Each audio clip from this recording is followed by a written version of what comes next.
Se eu te perguntasse agora qual que é o maior riff de guitarra que você já ouviu, você conseguiria escolher um só? Pois é, eu também não, eu nem conseguiria fazer um top 10. Mas nesse vídeo aqui eu resolvi trazer alguns riffs que são um exemplo de como você pode simplesmente, por ouvir uma música, querer dar uma cabeçada na parede ou pular na frente de um carro. Sim, eu já vi gente que se jogou na frente de um carro porque simplesmente estava ouvindo Killing the Name do Rage Against the Machine. Como que esses riffs carregam não só o seu riff, mas a sua música, para você que quer estudar riff, que quer aprender a compor riffs legais, quer entender um riff bom e um riff muito bom que carrega uma música, tem de diferente, assim. Então fica aí nesse vídeo para você entender como é que funcionam esses riffs e por que eles são tão icônicos. Para você que não me conhece, muito prazer, eu sou o Pedro. Aqui nesse canal a gente fala sobre música, guitarra, metal e algumas outras coisas de vez em quando. Se inscreve no canal se você caiu de paraquedas por aqui, porque você não vai ver os próximos vídeos que estão chegando por aí. São bem legais e vão desde tutoriais de pedaleira de plugins até listas de riffs e solos e músicas e bandas, como esse vídeo que você está vendo agora. Então se inscreve aí para ficar por dentro de tudo. Bom, para começar, eu quero colocar não os critérios, né, mas o critério principal para você entender o que é um bom riff e o que é um riff excelente, que ele não só é bom por ele mesmo, como ele carrega a vibe da música toda e a música gira em torno daquele riff de quão bom ele é. Você pode pensar que assim, existem meio que dois tipos de riffs de guitarra. Os riffs de guitarra que você guarda para sempre na sua cabeça e os riffs de guitarra que são muito bons, mas você meio que tem que ouvir a música para lembrar. E qual que é a diferença deles dois? Esses riffs de guitarra que a gente fica com eles na cabeça, se você parar pra pensar, não é só porque o riff em si é muito bom na guitarra, mas a banda como um todo carrega aquele riff de um jeito único.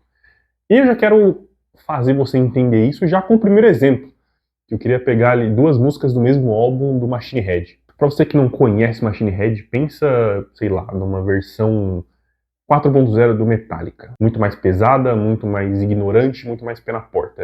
Basicamente isso é Machine Head. Então, se você não conhece, eu recomendaria você ouvir.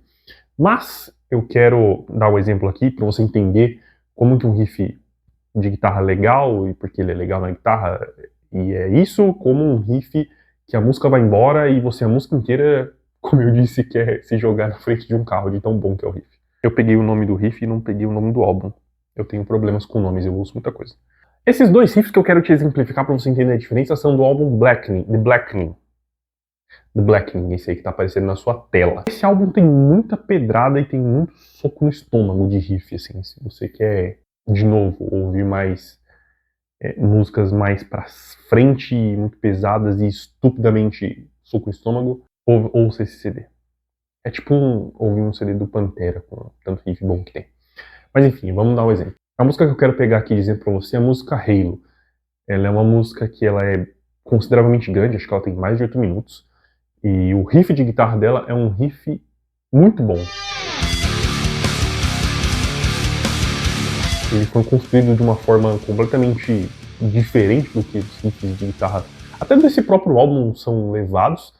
E isso meio que distancia ele dos outros riffs. E meio que quando eu tava roteirizando esse vídeo, eu meio que até sabia desse exemplo, mas não lembrava do riff. Em contrapartida, nesse mesmo álbum, a gente tem a música que chama A Aesthetics of Hate. E essa música, sim, é uma música que tem um riff absurdamente pesado, absurdamente pra frente, é um puta soco no estômago, e a música é levada totalmente em cima desse riff. Tem variações desse riff durante a música, alguns solos e algumas pontes dessa música são em torno desse riff também, e é um riff que você não esquece, pela forma que ele é construído. E eu vou ter que deixar aí um exemplo, vou ter que deixar aí um trecho para você ouvir e entender a diferença de um riff pro outro. Acho que eu consegui dar uma luz aqui no assunto, né? Eu não vou conseguir te exemplificar tudo isso porque você precisaria ouvir a música toda. Então vou deixar aqui embaixo o link da música aqui no YouTube para você ver e você entender o que eu tô querendo dizer. E eu quero continuar aqui dando alguns outros exemplos de outros riffs também que foram criados dessa forma e que toda a música é levada em volta do riff. E aí, de novo, se você for pensar em banda que tem riffs absurdos, você vai pensar logo, possivelmente, no Pantera, que não tem como, são muitos riffs em qualquer álbum que você ouvir deles. Porém, pensando nessa linha de raciocínio, eu tenho dois clássicos aqui que não tem como não exemplificar. O primeiro é Walk,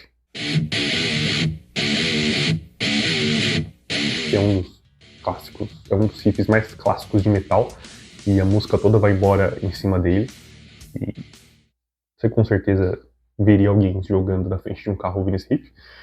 E a segunda é Domination, do primeiro CD, o Cowboys from Hell. Toda essa música do Cowboys from Hell, a Domination, é levada em cima desse álbum, é levada em cima desse riff, tanto introdução, refrão, solo.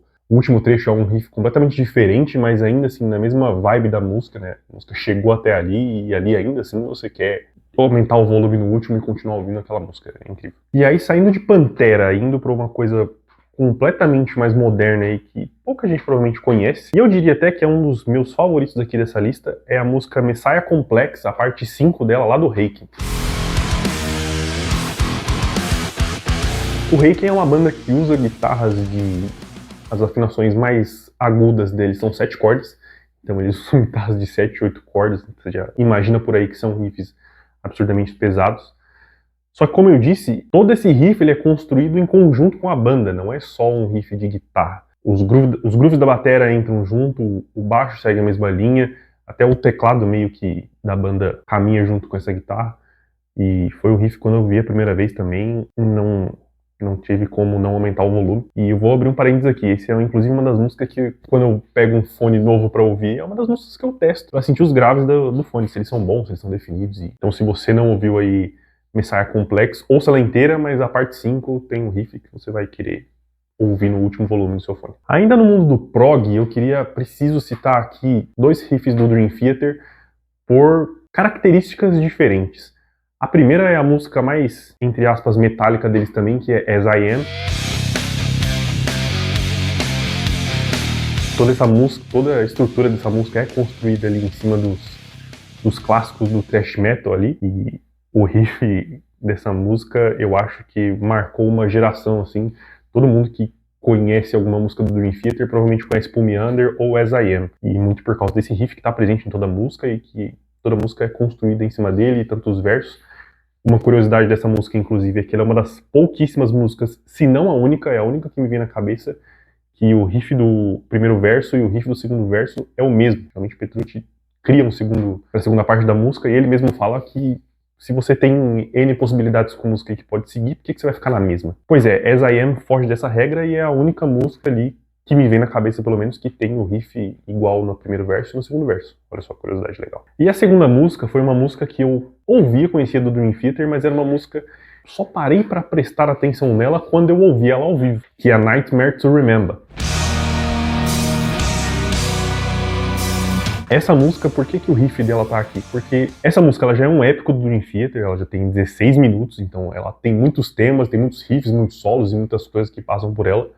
Porém, toda a energia dela já é estabelecida desde essa introdução, desse riff de introdução. E eu vou falar pra você, a vez que eu ouvi esse riff ao vivo, acho que todos os ossos do meu corpo meio que tremeram, porque é uma música que a guitarra é afinada em dó, então são 2 tons abaixo da afinação padrão, pra você que não sabe, e só ouvindo a música pra entender. Fora que ela começa e termina no mesmo lugar, então a música tem um ciclo todo que ela começa e termina no mesmo lugar, e só entendendo aí, só ouvindo pra entender, não tem como. Vamos falar de umas coisas mais alternativas.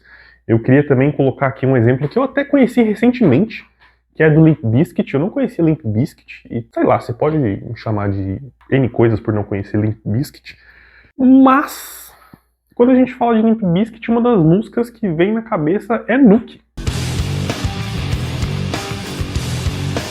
Por mais que parte dessa música tenha um som limpo, a vibe da música é construída toda em cima do riff, que volta no refrão. É um riff de introdução, é o mesmo riff que toca no refrão e é o mesmo riff que termina lá a música. E toda a vibe da música é construída em volta desse tom. Uma curiosidade aqui bem legal também sobre esse riff é que eles gravaram um Nuke com uma guitarra, eu não sei se era um protótipo, eu não sei o que era, mas eu vi que era uma guitarra de 4 cordas, e não era um baixo, era uma guitarra ele era meio baixo, obviamente, mas era de 4 cordas só. E não sei se você já ouviu o Limp Bizkit, mas eles meio que não precisam das 6 cordas da guitarra. E também é um riff consideravelmente simples de se tocar, mas como eu disse, toda a vibe da música é construída em volta dele.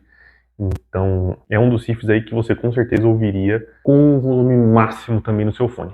Eu não poderia esquecer de falar, eu quase esqueci de falar, que é falando ali em coisas alternativas. É um riff de uma música de um cara chamado Silas Fernandes, é um guitarrista brasileiro, já citei ele aqui no canal.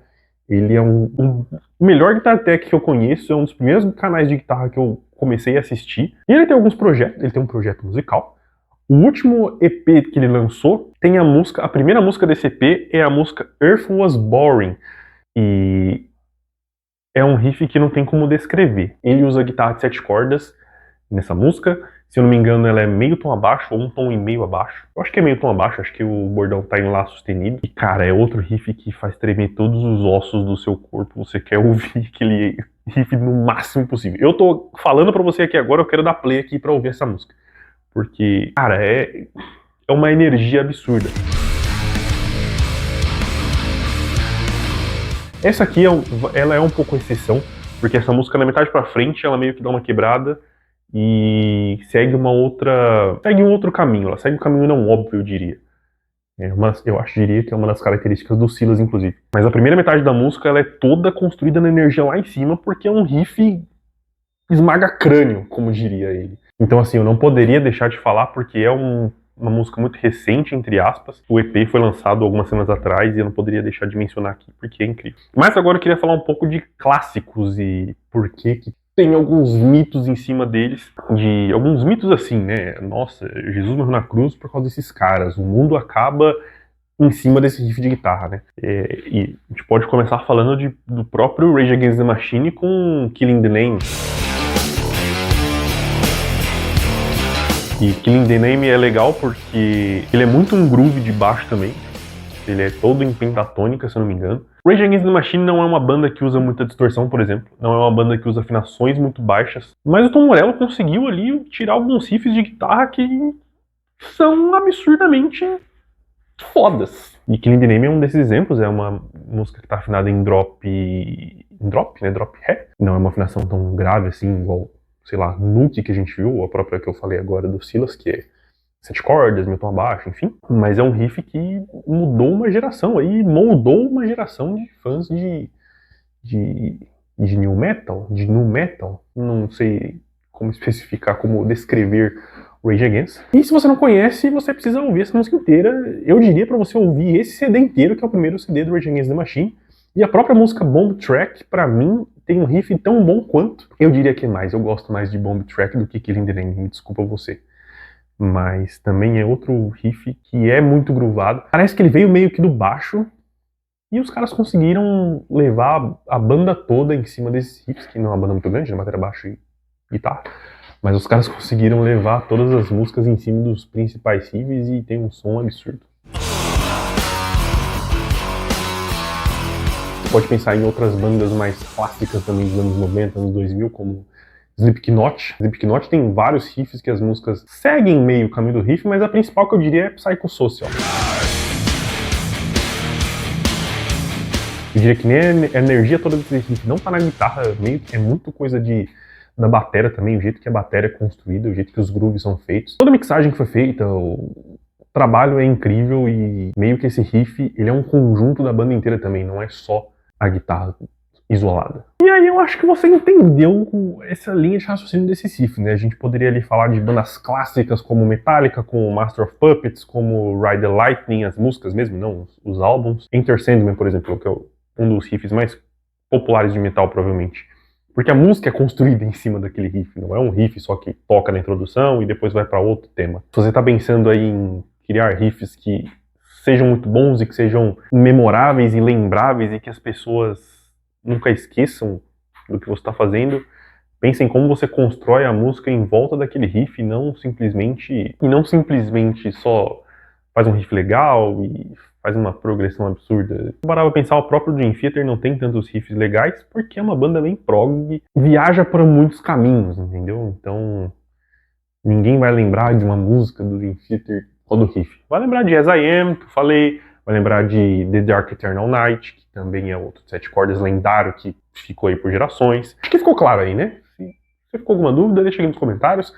Comenta o seu riff favorito, ou sei lá, seu top 5 riffs de guitarra, seu top 5 riffs de bandas que você tem na ponta da língua e fala assim, esses 5 aqui são riffs que eu tenho vontade de socar a parede. deixa aqui nos comentários. De novo, se inscreve no canal se você não está inscrito, porque tá chegando muito vídeo legal. Deixa o like aqui, porque com certeza vai ajudar esse vídeo a ser entregue para mais pessoas entenderem por que riffs são bons e como são construídos bons riffs, qual que é a diferença deles para um riff comum. E eu acho que é isso. Se ficou alguma dúvida, de novo, deixa aí nos comentários e por hora é só. Forte abraço.